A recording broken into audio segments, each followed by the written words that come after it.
चलिए आप सब विद्यार्थियों को मेरे ओर से जोहार। तो इस वीडियो में करने वाले हैं 10 क्लास गणित का चैप्टर नंबर 5 का प्रश्नों वाली 5.10.2 का सवाल नंबर 11। इससे पहले 1 से 10 तक का वीडियो आ चुका है और इस वीडियो में करने वाले हैं सवाल नंबर 11। तो सवाल नंबर 11 है एपी, देखिए एक एपी दिया है का कौन सा पद उसके 54वें पद से 132 अधिक होगा। ठीक है, तो सबसे पहली बात हम आगे बढ़ते जाते हैं। फिर जो भी यहाँ पे 54वें पद है उस 54वें पद से 132 कौन सा पद अधिक होगा उसको हम लोग देखेंगे। ठीक है, तो पहले हल लिखेंगे, दिया है लिखेंगे, जो भी एपी है उसको यहाँ पे लिख देंगे और जो भी एपी का पहला पद होता है उसको A1 A2 A3 और A4 बोलते हैं। ठीक है, सबसे पहले हम निकालते हैं डी। तो डी का फॉर्मूला होता है A2 माइनस A1। ठीक है, तो A2 का मान है 15 और A1 का मान है 3 और इस दोनों को माइनस करेंगे तो होता है 12। A1 को ही हम बोलते हैं A, तो इस प्रकार से A का मान हो जाएगा 3। हमको सबसे पहले 54वें पद का मान निकालना पड़ेगा, उसके बाद उसमें 32 अधिक करना पड़ेगा। अधिक का मतलब जोड़।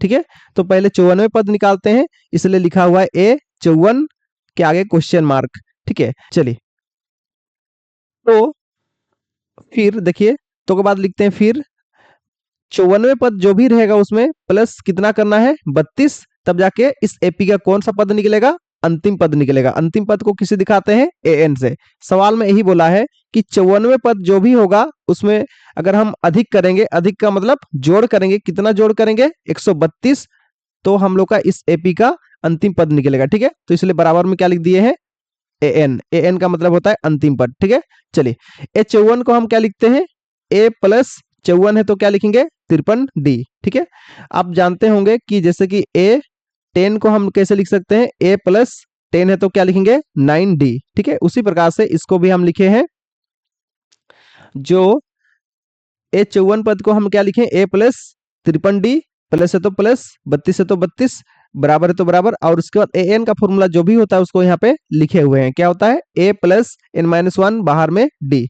चलिए A का मान यहाँ पे देखिए दिया हुआ है, A का मान 3 दिया है तो A के बदले हम लिख देंगे 3 और 53 है तो 53 लिखेंगे, और D का मान भी आया हुआ है। D का मान कितना आया हुआ है 12, तो हम यहाँ पे जो D के बदले में लिख देंगे 12, प्लस है तो प्लस।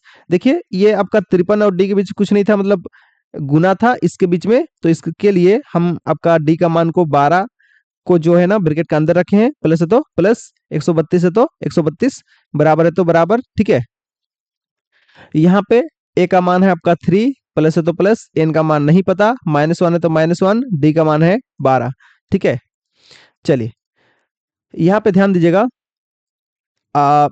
यहाँ 132 जो है ना, 132 को हम 3 के साथ अगर जोड़ेंगे तो कितना होगा 135। ठीक है, और ये 53 और 12 को गुना करेंगे तो कितना होगा 636, और यहाँ प्लस में 3 है, इधर आके माइनस में 3 होगा, और इसके बाद ये दोनों को अगर रंगीन किया हुआ है मतलब इस दोनों को जोड़ना है, तो 135 प्लस 135 प्लस 636 करने पर होगा 771, और पीछे में जो आपका -3 है तो -3, इसको इससे माइनस करेंगे तो होता है 768। ठीक है, देखिए ब्रैकेट के बाहर में आपका 12 है, मतलब गुना में है इस साइड में, इस साइड आके होगा भाग। ठीक है, भाग में आ जाएगा।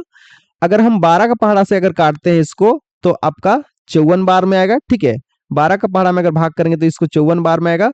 चलिए अगर 12 का पहाड़ा से अगर भाग नहीं करते हैं तो इस प्रकार से भी कर सकते हैं आप, देखिए 2 से काट सकते हैं या 6 से काट सकते हैं, तो हम 6 से काटेंगे।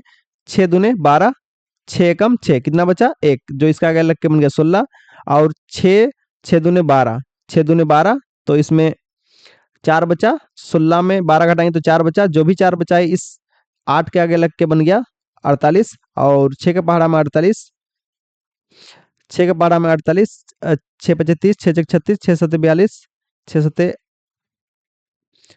7, 6 सते 42, 6 आठे 48, 6 आठे 48। ठीक है, तो 8 बार में आता है 48, तो ऊपर में आ गया 1 2 8 और नीचे में आपका 2।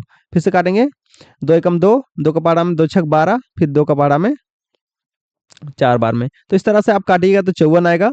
माइनस में एक है, इधर आके प्लस में एक हुआ, और इसको जोड़ेंगे तो कितना हो गया 65, एन का मान हो गया 65। ठीक है, यानी कि 54 नंबर जो पद रहेगा उससे 32 अधिक कौन सा पद में मिलेगा हम लोग को? तो उससे अधिक मिलेगा 65 नंबर पद में। ठीक है, तो लिख देंगे अतः 65वां पद 54वें पद से 132 अधिक होगा। ठीक है, यानी कि जो भी आपका 54 नंबर पद होगा उससे 132 अधिक कौन सा पद में मिलेगा? 65 नंबर पद में मिलेगा। ठीक है, बात समझ में आ गया? इसका तो अगला सवाल देखेंगे। अगला सवाल है सवाल नंबर 12। दो समांतर श्रेणी का सर्वांतर समान है। ठीक है, देखिए दो आपका समांतर श्रेणी दिया है, उसमें सर्वांतर दोनों का समान रहेगा, एक समान रहेगा। ठीक है, यदि इसके 100वें पद का अंतर 100 है तो इसके हजारवें पद का अंतर क्या होगा? देखिए सवाल में दो एपी के बारे में बात किया हुआ है, तो दोनों एपी का सर्वांतर यानी डी का मान सेम है। ठीक है, और दोनों जो एपी है उस दोनों एपी का 100वां पद को अगर हम अंतर यानी माइनस करेंगे तो कितना मिलता है? 100 मिलता है। ठीक है, तो चलिए सवाल को शुरू करते हैं। पहले हल लिखेंगे, फिर लिखेंगे यहाँ पे देखिए कोई भी चीज नहीं दिया है, पहला एपी और दूसरा एपी, दोनों में से कोई भी एपी का कोई चीज नहीं दिया है, तो हम पहले क्या करेंगे? मानेंगे। तो लिखेंगे माना कि पहला एपी को हम AP1 से दिखा रहे हैं, पहला एपी का पद को बड़ा वाला ए से दिखा रहे हैं, दूसरा एपी का पद को हम किससे दिखा रहे हैं? छोटा वाला ए से दिखा रहे हैं। ठीक है, चलिए जैसे कि एपी का पद जो होता है आपका 2 4 6 8 इस प्रकार से होता है, उसको पहला वाला एपी का जो पद है उसको A1 A2 A3 इस प्रकार से कैपिटल वाला ए से दिखाएंगे, और जो आपका सेकेंड वाला एपी होगा उसका पद को हम A1 A2 A3 इस प्रकार से स्मॉल ए से दिखाएंगे। ठीक है, तो चलिए हमको जो सवाल में बोला है उसको हम करते चलेंगे। सवाल में बोला है कि पहला एपी जो है उसका 100वां पद यानी 100 नंबर पद और दूसरा एपी का 100 नंबर पद को अगर अंतर करते हैं तो बराबर में कितना मिलता है? 100 मिलता है। तो उसी प्रकार से करेंगे। तो देखिए पहला एपी का 100 नंबर पद और दूसरा एपी का 100 नंबर पद को अंतर यानी माइनस करेंगे तो कितना मिलेगा बोला था? बराबर किस पार में 100 मिलेगा बोला था, इसलिए बराबर किस पार में क्या लिख दिए? 100। ठीक है, ए 100 को हम क्या लिख सकते हैं? ए प्लस 100 है तो क्या लिखेंगे? 99D, माइनस है तो माइनस। ए 100 को क्या लिख सकते हैं? ए प्लस 100 है तो क्या लिखेंगे? 99D। देखिए दोनों में डी सेम होना चाहिए क्योंकि जो आपका समांतर सरणी में क्या चीज दिया है? सेम सेम, सर्वांतर सेम दिया है। सर्वांतर का मतलब होता है डी। ठीक है, चलिए हाँ, तो अब क्या करेंगे? इसका कोई साइन नहीं है तो ब्रैकेट को हटा देंगे तो क्या बचेगा? ए प्लस 99D। ठीक है, देखिए ये जो माइनस है, माइनस अंदर जाता है ब्रैकेट के अंदर, तो यहाँ पे देखिए गुना होगा, इसका कोई साइन नहीं मतलब प्लस है, तो माइनस गुना प्लस क्या होगा? माइनस ए है तो ए, फिर ये अंदर जाएगा और उसके साथ गुना होगा, माइनस गुना प्लस क्या होगा? माइनस, और 99D है तो 99D बराबर में 100। ठीक है, यहाँ पे प्लस में 99 है, यहाँ पे माइनस में 99, एक संख्या प्लस में एक संख्या माइनस में रहता है तो घटा देते हैं। ठीक है, तो घटा देने के बाद क्या हो जाएगा? 99D में 99D अगर घटाएंगे तो जीरो हो जाएगा, इसलिए दोनों को काट दिया गया है और यहाँ पे बचा कौन? ए, और यहाँ पे क्या बचा है? माइनस ए। ठीक है, और इस साइड में बराबर में बचा है 100, इसको मान लेंगे समीकरण 1। ठीक है, फिर हम लोग को पता करना है, देखिए पहला एपी का 100 नंबर पद और दूसरा एपी का 100 नंबर पद का अंतर तो कितना आता है? 100 आता है, लेकिन हमको पता करना है कि पहला एपी का हजारवां पद और दूसरा एपी का हजारवां पद को दोनों को अगर माइनस करेंगे यानी अंतर करेंगे तो कितना आएगा उसको पता करना है। तो चलिए शुरू करते हैं। तो के बाद लिखते हैं, फिर पहला एपी का हजारवां पद लिखे, दूसरा एपी का हजारवां पद लिखे, बीच में अंतर कर दिए, अंतर मतलब माइनस। ठीक है, हजारवां पद को क्या लिख सकते हैं? ए प्लस 1000 है तो क्या लिखेंगे?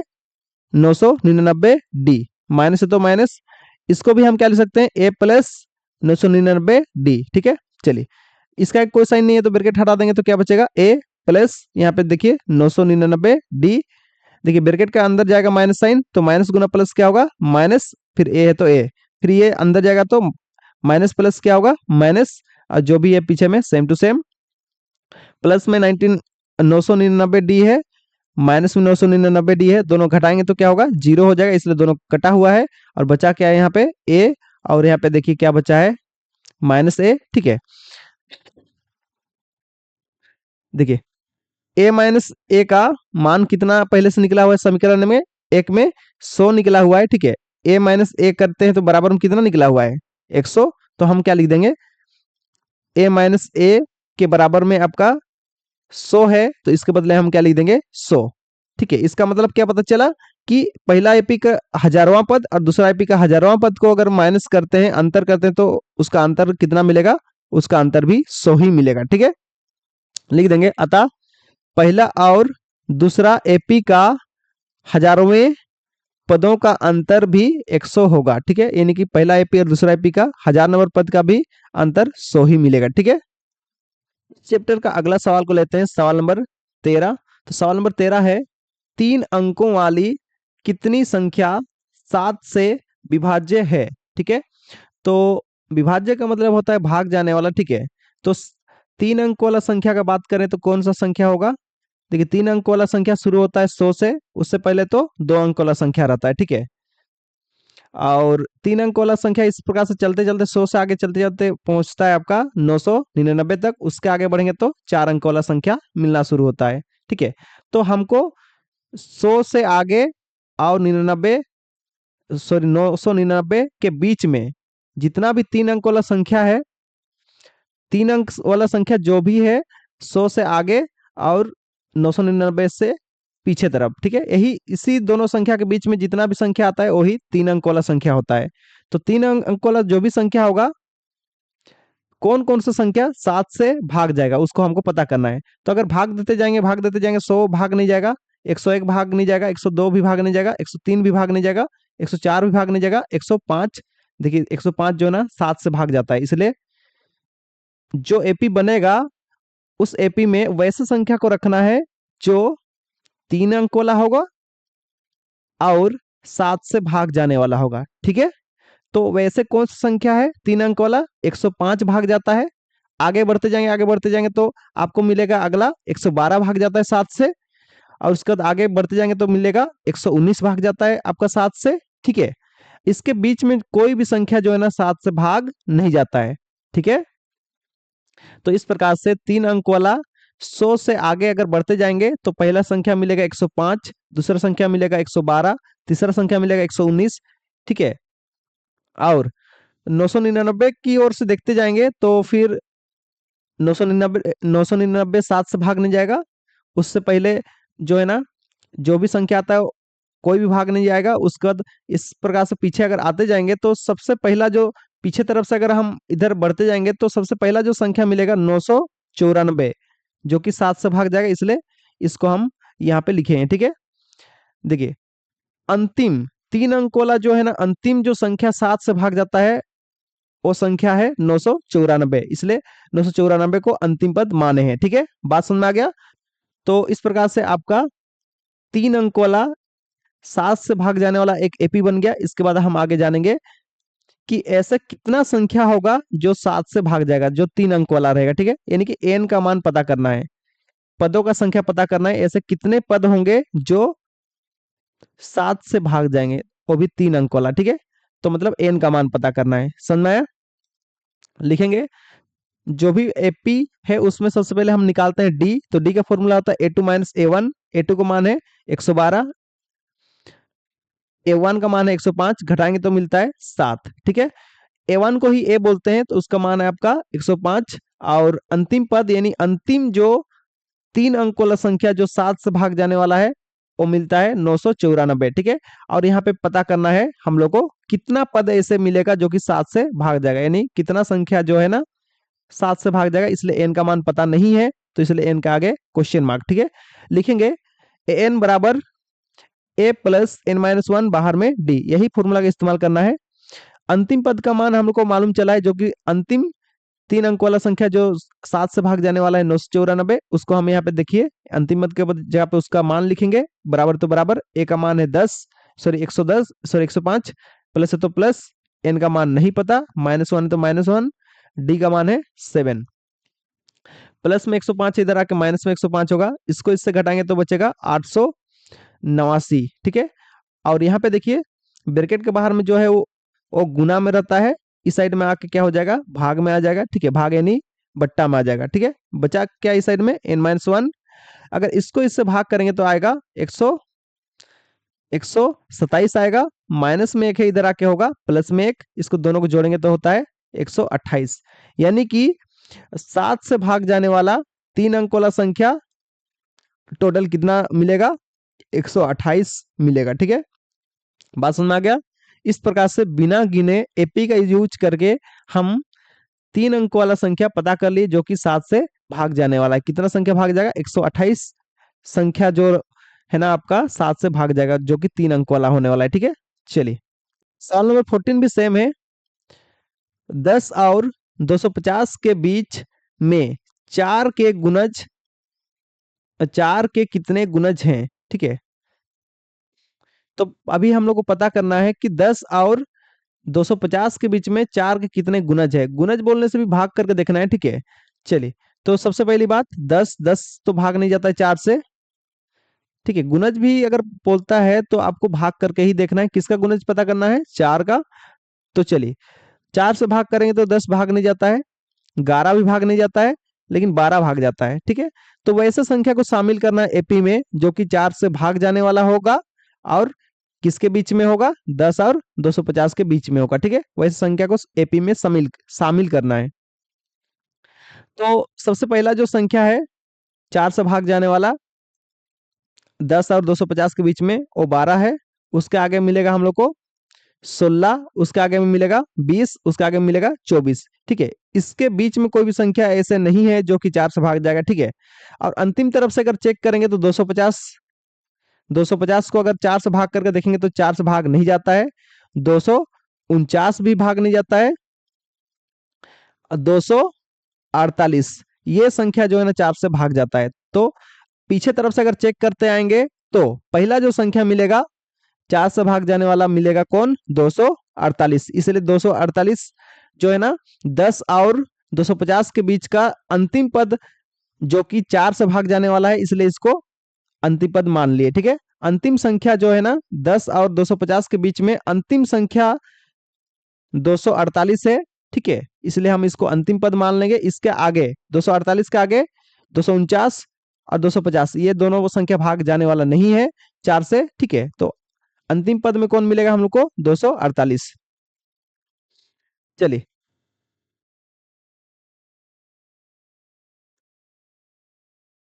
शुरू करते हैं।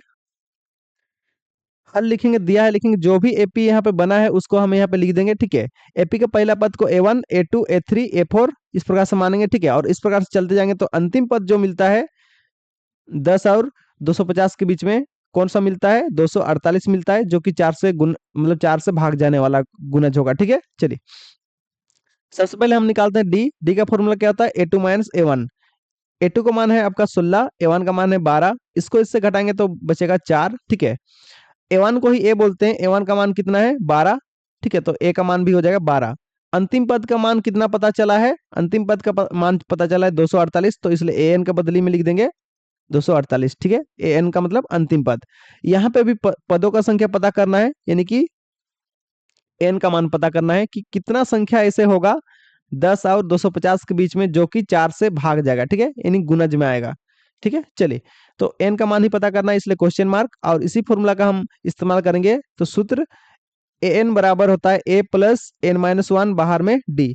AN का मान है आपका 248, A का मान है 12, प्लस है तो प्लस, N माइनस 1 है तो N माइनस 1, D का मान कितना निकला है? 4। चलिए AN का मान आया है आपका 248, बराबर है तो बराबर, A का मान है आपका 12, N-1 है तो N-1, और D का मान कितना है? 4। चलिए प्लस में 12 इधर आके माइनस में 12 होगा, और इस साइड बचा जो भी सेम टू सेम। इसमें इसको माइनस करेंगे तो 236 आता है। देखिए ब्रैकेट के बाहर में 4 है, मतलब गुना में इधर आके भाग में आ जाएगा। 4 से अगर भाग करते हैं इसको तो आएगा 59 आएगा, माइनस में 1 इधर आके प्लस में 1 होगा, इसको जोड़ेंगे तो होगा 60। यानी कि 10 और 250 के बीच में 4 से भाग जाने वाला, यानी 4 का गुणज जो है ना कितना मिलेगा? 60 मिलेगा। ठीक है, लिख देंगे अतः 10 और 250 के बीच में 4 के गुणज 4 के 60 गुणज हैं। ठीक है, 10 और 250 के बीच में 4 के 60 गुणज मिलेंगे। ठीक है, चलिए अगला सवाल देखेंगे, सवाल नंबर 15। सवाल नंबर 15 में बोला है n के किस मान के लिए दोनों समांतर श्रेणी, देखिए पहला समांतर श्रेणी और दूसरा समांतर श्रेणी देखिए के nवें पद बराबर होंगे।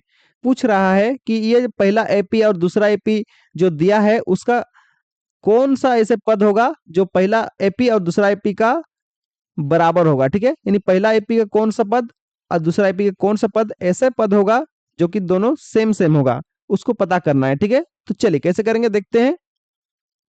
पहले हल लिखेंगे, दिया है लिखेंगे, और जो भी एपी दिया है पहला एपी उसको हम AP1 से दिखाएंगे और एपी को लिख देते हैं।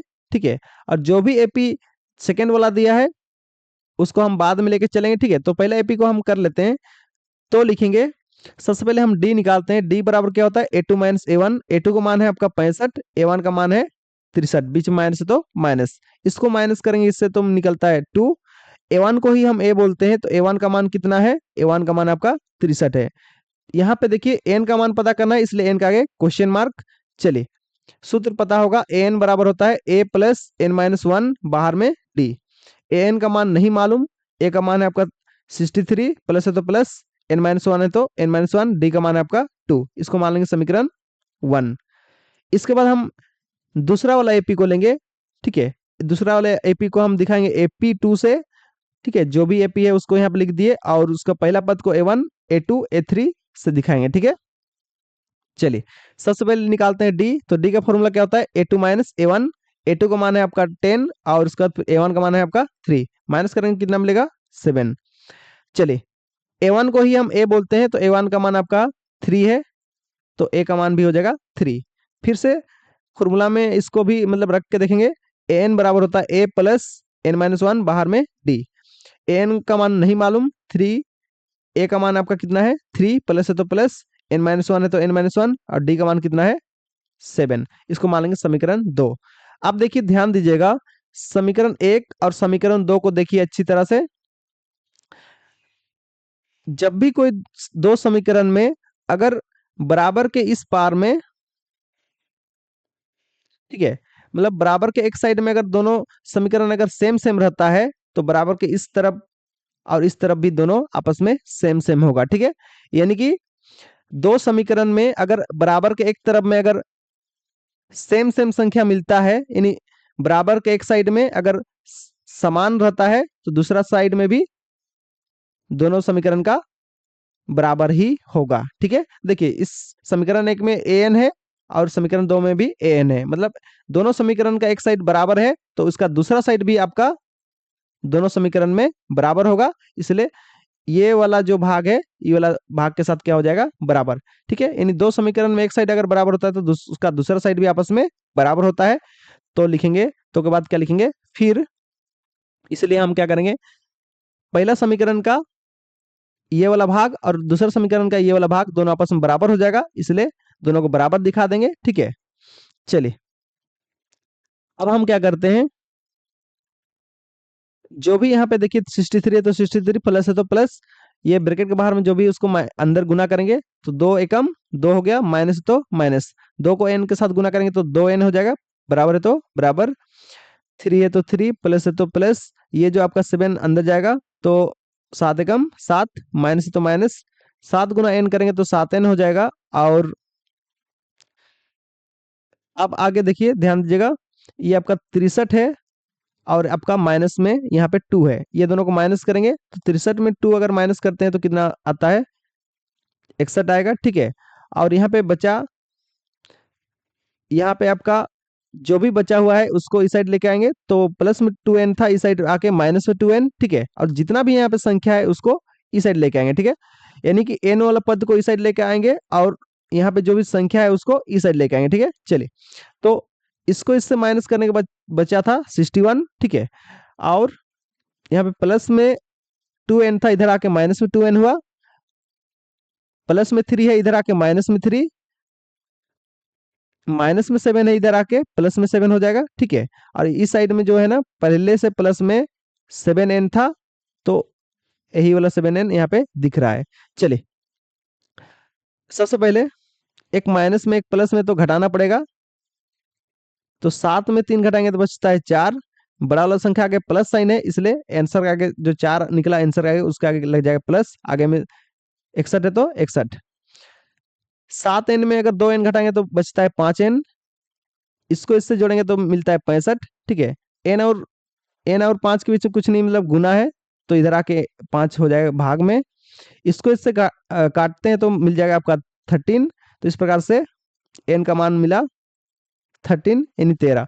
यानी कि पहला एपी और दूसरा एपी, दोनों एपी का आगे बढ़ते जाएंगे तो इस दोनों एपी का आगे बढ़ते जाएंगे तो इसका 13वां नंबर पद और इस एपी का भी 13वां नंबर पद जो मिलेगा, वो दोनों पद आपका सेम सेम रहेगा। ठीक है, तो लिखेंगे अतः पहला और दूसरा एपी का 13वां पद बराबर होगा। ठीक है, चलिए इसके बाद देखते हैं अगला सवाल, सवाल नंबर 16। तो सवाल नंबर 16 है, वह एपी ज्ञात कीजिए जिसका तीसरा पद, तीसरा पद मतलब होता है ए3, उसका मान दिया है 16 है, और सतवां पद पांचवें पद से 12 अधिक है। ठीक है, यहाँ पे क्या बोला है, सतवां पद जो है ना पांचवें पद से 12 अधिक होगा, यानी पांचवा पद जो भी होगा उसमें 12 अधिक कर देंगे तो मिल जाएगा सतवां पद। ठीक है, चलिए, तो हमको पांचवा पद यहाँ पे नहीं दिया है, तो सबसे पहले पांचवा पद मान के चलेंगे। ठीक है, तो चलिए कैसे करते हैं देखते हैं। हल लिखेंगे, दिया है लिखेंगे तीसरा पद मतलब ए3, ए3 का मान दिया है 16, और पांचवा पद नहीं पता है, इसलिए हम पांचवा पद को हम मान लिए एक्स। अब सतवां पद कैसे निकलेगा, तो सतवां पद निकलेगा पांचवा पद जो भी है उस पांचवा पद में 12 अधिक करने पर मिलेगा। ठीक है, तो चलिए A7 यानी सतवां पद कैसे मिलेगा, जो भी पांचवा पद है उसको पहले लिखना है। देखिए पांचवा पद को पहले लिख दिए, इस पांचवा पद में क्या करना है, 12 अधिक करना है। अधिक मतलब जोड़, कितना जोड़ करना है, 12। तो देखिए पांचवा पद में 12 अधिक कर दिए तो हमको मिल गया सतवां पद। बात समझे, इस प्रकार से करना था। चलिए जो भी यहाँ पे सवाल में दिया हुआ है उसी से हम गणित को शुरू करेंगे। तो दिया है A5, मतलब सॉरी A5 के बारे में बात किया गया है, तो A5 से ही शुरू करते हैं। तो सबसे पहले लिखते हैं, तो A5 को लिख सकते हैं A+5 है तो क्या लिखेंगे 4D, इस प्रकार से फॉर्मूला होता है। ठीक है, चलिए A5 को हम क्या माने हैं, x बराबर है तो बराबर, a है तो a, प्लस है तो प्लस, 4D है तो 4D, इसको मान लेंगे समीकरण 1। तो के बाद लिखते हैं फिर, उसके बाद किसका बात किया हुआ है इस सवाल में, A7 का, तो हम A7 को लेके चलेंगे उसके बाद। तो A7 को हम क्या लिख सकते हैं, A+7 है तो क्या लिखेंगे 6D। A7 जहां पे लिखा है उस जगह पे उसका मान लिख देंगे, उसका मान कितना है A7 का, x+12। तो A7 के बदले में लिख देंगे x+12, बराबर है तो बराबर, जो भी है पीछे में सेम टू सेम, इसको मान लेंगे समीकरण 2। देखिए जब भी तो समीकरण आता है तो उसको हम लोग को चेक करना पड़ता है कि दोनों समीकरण में कौन सा संख्या सेम सेम है। तो यहाँ पे देखिए कौन सा संख्या सेम सेम है, यहाँ पे a और यहाँ पे भी a, ठीक है सेम सेम है। यहाँ पे x भी सेम सेम था, लेकिन हम इसको हम a को लेके चलते हैं। ठीक है, चलिए तो दोनों समीकरण में जो सेम होता है उसको साइन देखना पड़ता है। तो देखिए दोनों का साइन सेम सेम है। ठीक है, दोनों समीकरण में जो भी सेम सेम होता है उसको साइन देखना पड़ता है। अगर साइन सेम सेम है तो दोनों समीकरण को घटाना पड़ता है। ठीक है, तो दोनों समीकरण में जो भी चीज मिला सेम सेम, उसका आगे का जो साइन है सेम सेम है, इसलिए दोनों समीकरण को घटाना पड़ेगा। ठीक है, और घटाने से पहले एक बात ध्यान दीजिएगा कि जो समीकरण बड़ा होगा उसको पहले लिखना है। तो यहाँ आप देख रहे हैं कि समीकरण 2 थोड़ा बड़ा दिख रहा है, तो उसको हम पहले लिखेंगे माइनस समीकरण 1 को उसके बाद लिखेंगे। ठीक है, तो समीकरण 2 माइनस समीकरण 1 करने पर, समीकरण 1 को 2 को पहले लिखे हैं तो उसको ऊपर लिखेंगे, और समीकरण 2 को बाद में लिखे हैं तो उसको नीचे लिखेंगे।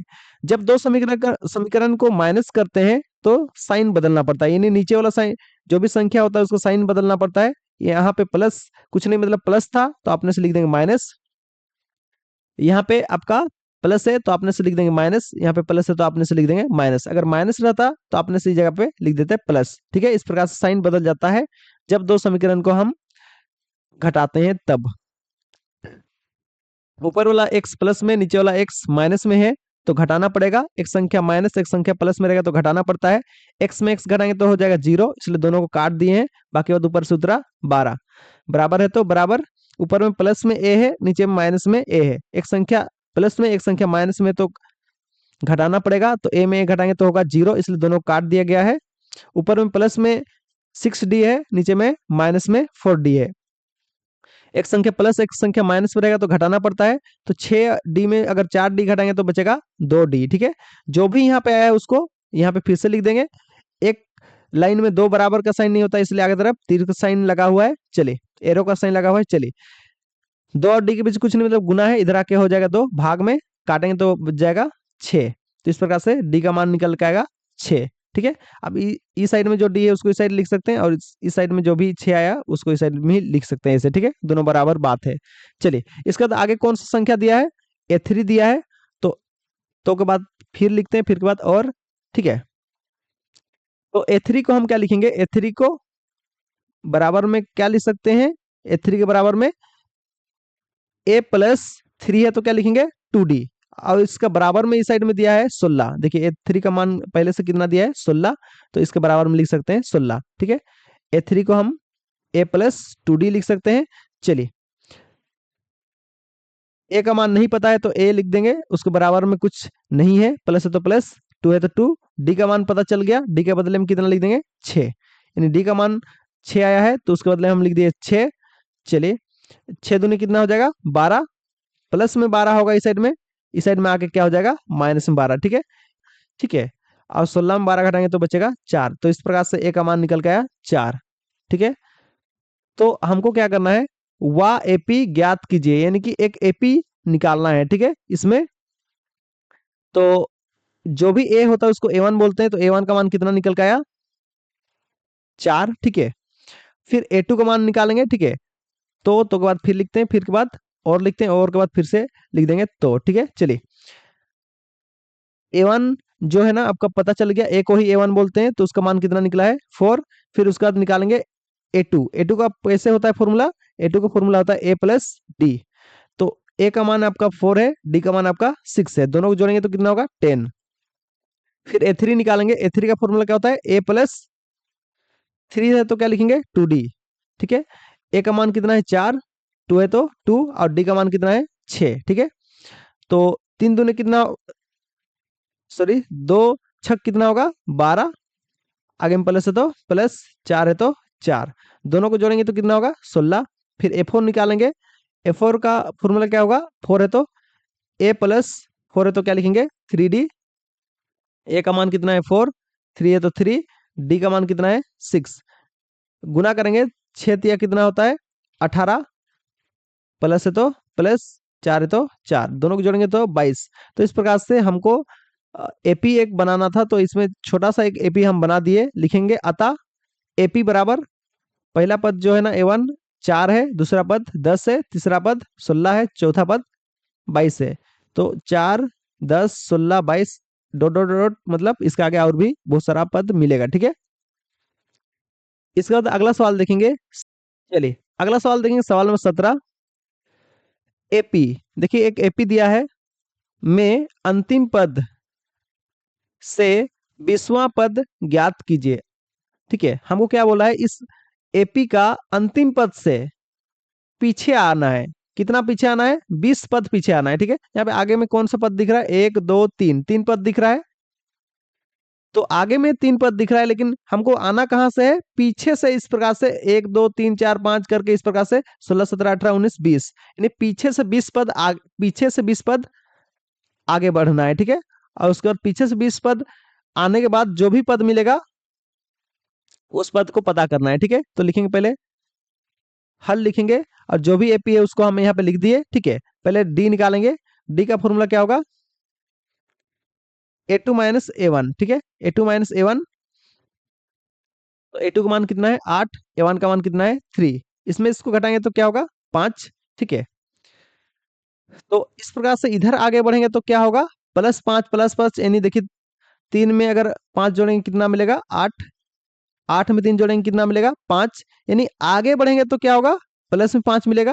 लेकिन हम जब पीछे आएंगे तो क्या होगा, पीछे जब यहाँ से देखिए, यहाँ से अगर पीछे आएंगे तो क्या होगा, 13 में 5 घटाएंगे तो कितना मिलेगा 8, 8 में 3 घटाएंगे, सॉरी 8 में 5 घटाएंगे तो कितना मिलेगा 3, यानी कि अगर हम पीछे अगर आएंगे तो जो 5 का मान होगा माइनस में होगा। ठीक है, क्योंकि चलिए तो लिख देंगे अंतिम पद से पीछे आने पर। ठीक है, आगे जाएंगे तो क्या होगा, डी का मान प्लस में मिलेगा, यानी +5 5 बढ़ते जाएगा। लेकिन अगर हम पीछे आएंगे तो जो भी संख्या मिलेगा 5 5 घटते जाएगा, इसलिए हम 5 के आगे माइनस लगा देंगे। ठीक है, यानी पीछे से हम इस प्रकार से इधर आगे की ओर बढ़ेंगे इधर तरफ।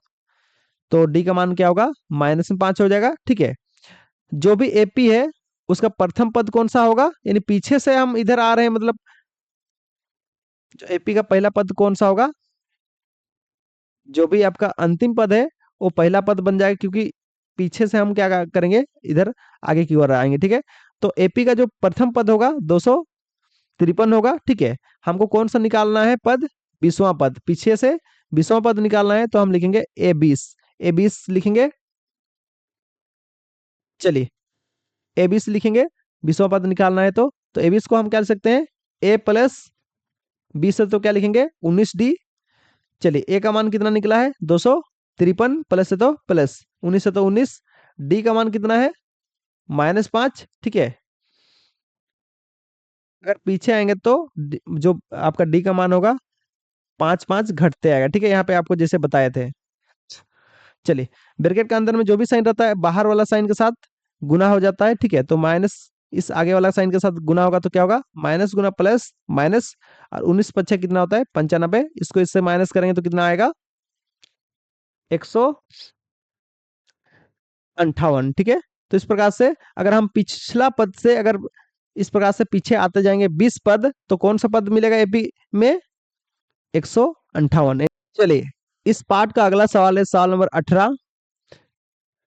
किसी एपी के चौथे और 8वें पदों का योग। ठीक है, अब एपी में जो चौथा पद है और 8वां पद है उसका जोड़ जो है ना, योग का मतलब होता है जोड़, कितना दे दिया है 24। ठीक है, यानी चौथा पद और 8वां पद को जोड़ेंगे तो कितना मिलेगा 24 है, तथा 6वें और 10वें पदों का योग, और 6 नंबर पद और 10 नंबर पद को अगर जोड़ करेंगे तो उसका जोड़ में आएगा 44। इस एपी के प्रथम 3 पद ज्ञात कीजिए। ठीक है, तो जो भी यहाँ पे सवाल में लिखा हुआ है उस लिखा हुआ बात को इस्तेमाल करके एपी का 3 पद निकालना है। ठीक है, तो चलिए शुरू करते हैं, किस प्रकार से आंसर बनेगा उसको देखते हैं। चलिए शुरू करते हैं, हल लिखेंगे, दिया है लिखेंगे, और जो भी चीज दिया था ऊपर में उसको इस्तेमाल करेंगे। चलिए, क्या दिया था, चौथा पद, चौथा पद मतलब A4, और 8वां पद मतलब A8। ठीक है, एक के नीचे 8 लिखेंगे तो 8वां पद बन जाएगा, एक के नीचे 4 लिखेंगे तो चौथा पद। चौथा पद और 8वां पद एपी का दोनों को जोड़ करने से कितना मिलेगा, बराबर में बोला था 24। तो देखिए दोनों को जोड़ कर दिए, बराबर में कितना लिख दिए 24, इसको मान लेंगे समीकरण 1। ठीक है, और अगला बात जो बोला हुआ था सवाल में, एपी का 6वां पद और एपी का 10वां पद को अगर योग करेंगे, योग मतलब जोड़ करेंगे, तो बराबर में कितना मिलेगा, बराबर इस बार में 44 मिलेगा बोला था, इसलिए इस दोनों को प्लस करके बराबर में लिख दिए 44, इसको लिख देंगे समीकरण 2। ठीक है, चलिए हम सबसे पहले समीकरण 1 को बुलाते हैं, तो लिखेंगे समीकरण 1 से, देखिए समीकरण 1 से जैसे बोल दिए तो समीकरण 1 जो भी था यहाँ पे आ गया। A4 को हम क्या लिख सकते हैं, A+4 है तो क्या लिखेंगे 3D। ठीक है, प्लस है तो प्लस। A8 को हम क्या लिख सकते हैं, A+8 है तो क्या लिखेंगे 7D, बराबर किस पार में कितना है 24। ठीक है, यहाँ पे देखिए, यहाँ प्लस में A है, यहाँ पे भी प्लस में A है, A कितना हो जाएगा 2A हो जाएगा, 2A हो जाएगा। ठीक है, और प्लस में D, प्लस में 3D है, प्लस में 7D है, दोनों को जोड़ेंगे तो कितना होगा, प्लस में 10D हो जाएगा, बराबर किस पार में 24 है तो 24, इसको मान लेंगे समीकरण 3। फिर इसके बाद हम समीकरण 1 को बुलाए थे, इसके बाद हम समीकरण 2 को बुलाएंगे। तो देखिए समीकरण 2 जो भी है यहाँ पे लिख दिए। ठीक है, तो यहाँ पे A6 को हम क्या लिख सकते हैं, A+6 है तो क्या लिखेंगे 5D, प्लस है तो प्लस। A10 को हम क्या लिख सकते हैं, A+10 है तो क्या लिखेंगे 9D, बराबर है तो बराबर, इस पार में 44 है तो 44। ठीक है, यहाँ देखिए एक A है, यहाँ पे एक A है, A कितना हो जाएगा 2A हो जाएगा, यहाँ 5D है, यहाँ पे 9D है, दोनों को जोड़ेंगे कितना होगा 14D हो जाएगा, इस पर में आपका 44 है तो 44 लिख देंगे, इसको मान लेंगे समीकरण 4। अब देखिए ध्यान दीजिएगा, हम यहाँ पे जो भी समीकरण 3 आया है और समीकरण 4 आया है उसको हल करेंगे। ठीक है, अब हल करने से पहले, दो समीकरण को हल करने से पहले चेक करते हैं कि दोनों समीकरण में कौन सा संख्या सेम सेम है, उसको पहले चेक करते हैं। तो यहाँ पे दिख रहा है आपका समीकरण 3 में 2A है, और समीकरण 3 में, सॉरी समीकरण 4 में भी 2A है। ठीक है, समीकरण 3 में 2a और समीकरण 4 में भी 2a, दोनों सेम सेम है, ठीक है। तो समीकरण 3 और समीकरण 4 को माइनस करेंगे, क्योंकि दोनों जो संख्या सेम हुआ है उस दोनों संख्या के आगे साइन जो है ना सेम है, ठीक है। अगर साइन अलग अलग होता, जो सेम सेम हुआ है दोनों समीकरण में जिसको हल करने वाले हैं, अगर साइन अलग अलग होता तो दोनों समीकरण को जोड़ करते, अगर साइन अगर सेम सेम है तो दोनों समीकरण को माइनस करेंगे, ठीक है। तो समीकरण 3 और 4 को माइनस करेंगे। चलिए तो लिखेंगे समीकरण 4 माइनस समीकरण 2 से, ठीक है। यानी समीकरण 4 को समीकरण 3 से माइनस करेंगे, तो समीकरण 4 को पहले लिखें तो उसको ऊपर लिखेंगे, और समीकरण 3 को बाद में लिखेंगे तो उसको नीचे लिखेंगे, ठीक है। समीकरण 4 को पहले लिखें क्योंकि उसका मान जो है ना बड़ा है, इसलिए उसको ऊपर लिखें। जब भी घटाते हैं कोई संख्या को तो जो भी बड़ा संख्या रहता है उसको ऊपर लिखते हैं और छोटा संख्या को नीचे लिखते हैं, इसलिए, ठीक है। जब भी दो समीकरण को घटाते हैं तो उसका साइन बदली करना पड़ता है, यानी साइन चेंज करना पड़ता है। तो यहाँ इसका कुछ नहीं मतलब प्लस है तो इसके नीचे आपने से लिख देंगे माइनस। जो भी नीचे वाला का साइन रहेगा उसका ठीक उल्टा साइन लिख देना है, प्लस है तो माइनस, या कुछ नहीं मतलब प्लस है तो आपने से लिख देना है माइनस, ठीक है। ऊपर में प्लस में 2a है, नीचे में माइनस में 2a है। एक संख्या प्लस एक संख्या माइनस में रहने से घटाना पड़ता है, तो 2a में से 2a घटाएंगे तो 0 हो जाएगा, तो इसलिए दोनों काट दिए और नीचे में लिख देंगे 0, नहीं लिखने से भी चलेगा। ऊपर में प्लस में नीचे में माइनस में है तो घटाना पड़ेगा। तो 14d में से अगर 10d घटाएंगे तो बचेगा 4d, बड़ा वाला संख्या के प्लस साइन था इसलिए आंसर आगे लग जाएगा प्लस। ऊपर वाला प्लस में है नीचे वाला माइनस में तो घटाना पड़ेगा। 44d में अगर 24d घटाएंगे तो बचेगा 20, सॉरी 44 में अगर 24 घटाएंगे तो कितना बचेगा, 20 बचेगा, ठीक है। जो भी यहाँ पे आया है उसको नीचे में एक बार लिख देंगे, ठीक है। 4 और डी के बीच कुछ नहीं मतलब गुना है, इधर आके हो जाएगा भाग, काटेंगे तो 4 एकम 4, 4 पचे 20। इस प्रकार से डी का मान कितना आ गया, डी का मान आ गया 5। अब इसके बाद कोई भी समीकरण को बुला सकते हैं, तो हम कौन सा समीकरण को बुलाए हैं, समीकरण 3 को बुलाए हैं। तो लिखेंगे समीकरण 3 से, जैसे समीकरण 3 से बोल दिए समीकरण 3 यहाँ पे आ गया, ठीक है। तो जब भी समीकरण बनाते हैं तो समझ लीजिएगा कि उसका इस्तेमाल जो है ना आगे सवाल में करने के लिए बनाया जाता है, ठीक है। चलिए तो हम यहाँ पे देखिए 2a, तो 2a प्लस है तो प्लस, यहाँ पे 10 है तो 10, लेकिन डी का मान जो है ना 5 आ चुका है, इसलिए डी के बदले लिख देंगे 5। बराबर है तो बराबर, बराबर किस पार में आपका 24, गुना करेंगे 5 दही 50, ठीक है। प्लस में 50 से इधर आके होगा -50, तो एक संख्या के आगे प्लस है, कुछ नहीं मतलब प्लस है, एक संख्या के माइनस है तो घटाना पड़ेगा। 50 में अगर 24 घटाएंगे तो बचेगा 26। बड़ा वाला संख्या के जो भी साइन रहता है आंसर के आगे लग जाता है, तो बड़ा वाला संख्या के माइनस साइन था इसलिए आंसर का लग गया माइनस। देखिए 2 और a के बीच कुछ नहीं मतलब गुना है, तो 2 इधर आके भाग में आ जाएगा, ठीक है। जो भी गुना में रहता है इस पार में इस साइड में आके भाग में आ जाता है, तो काटेंगे तो कितना होगा, 2 एकम 2, 2 का पहाड़ा में 2 एकम 2, 2 का पहाड़ा में 2 तिया 6। तो इस तरह से जो a का मान आया है कितना आया है, -13, ठीक है। a को ही हम बोलते हैं a1, ठीक है। तो a1 का मान कितना आ गया, -13। एपी का 3 पद निकालना था, तो चलिए निकालते हैं। पहला पद तो निकल चुका है -13, दूसरा पद निकालेंगे। दूसरा पद का फॉर्मूला क्या होता है, a1 प्लस डी, ठीक है। आप देखिए इस फॉर्मूला को भी याद रखिएगा। अगर मान लो पहला पद पता है, अगर दूसरा पद निकालने जा रहे हैं तो आप इसको इस प्रकार से लिख सकते हैं a1 प्लस डी, ठीक है। और तीसरा पद निकाल रहे हैं तो आप इसको ऐसे लिख सकते हैं a2 प्लस डी, इस प्रकार से भी लिख सकते हैं। या फिर इसका दूसरा फॉर्मूला होता है इस प्रकार से, a3 को आप इस प्रकार से भी लिख सकते हैं a प्लस, a3 है तो हम इसको क्या लिख सकते हैं 2d, ठीक है। और इसको हम इस प्रकार से भी लिख सकते हैं, a2 है तो हम क्या लिख सकते हैं a प्लस, या 2 है तो एक कम करके लिखेंगे डी के आगे 1d, ठीक है। तो 1 को कोई नहीं लिखता है तो सिंपली हम इसको इस प्रकार से लिखते हैं। यानी कि इसका जो फॉर्मूला है, दो फॉर्मूला होता है, तो आप इस प्रकार से भी लिख सकते हैं या इस प्रकार से भी लिख सकते हैं, ठीक है। तो हम इसको इस्तेमाल कर रहे हैं, तो चलिए तो a2 को हम कह सकते हैं a1 प्लस डी। a1 का मान कितना है -13, और डी का मान कितना है +5। एक माइनस एक प्लस में रहेगा तो घटाना पड़ता है, 13 में 5 घटाएंगे तो बचेगा 8। बड़ा वाला संख्या के माइनस है इसलिए आंसर का लग जाएगा माइनस। तो इस तरह से a2 का मान इतना आ गया। फिर a3 लिखेंगे, a3 को कैसे निकाल सकते हैं, 3 है तो क्या लिखेंगे, उससे ठीक पहले वाला पद को डी के साथ जोड़ेंगे, तो उसके a3 से पहले वाला पद कौन सा होता है a2, तो a2 प्लस डी। a2 का मान कितना है -8 अभी अभी आया है, और डी का मान कितना है आपका, प्लस में 5। एक संख्या माइनस एक संख्या प्लस में रहेगा तो घटाना पड़ता है। 8 में 5 घटाएंगे तो बचेगा -13। तो इस प्रकार, सॉरी, -3 बचेगा। तो इस प्रकार से एपी का जो 3 पद निकालना था वो निकल चुका है। पहला पद आपका -13, दूसरा पद -8, तीसरा पद -3। ठीक है, इस वीडियो में यहीं तक। अगला वीडियो में देखेंगे साल नंबर 19 और साल नंबर 20 और प्रश्नावली 5.2। इसके बाद खत्म हो जाएगा। ठीक है, इसका इस वीडियो में यहीं तक।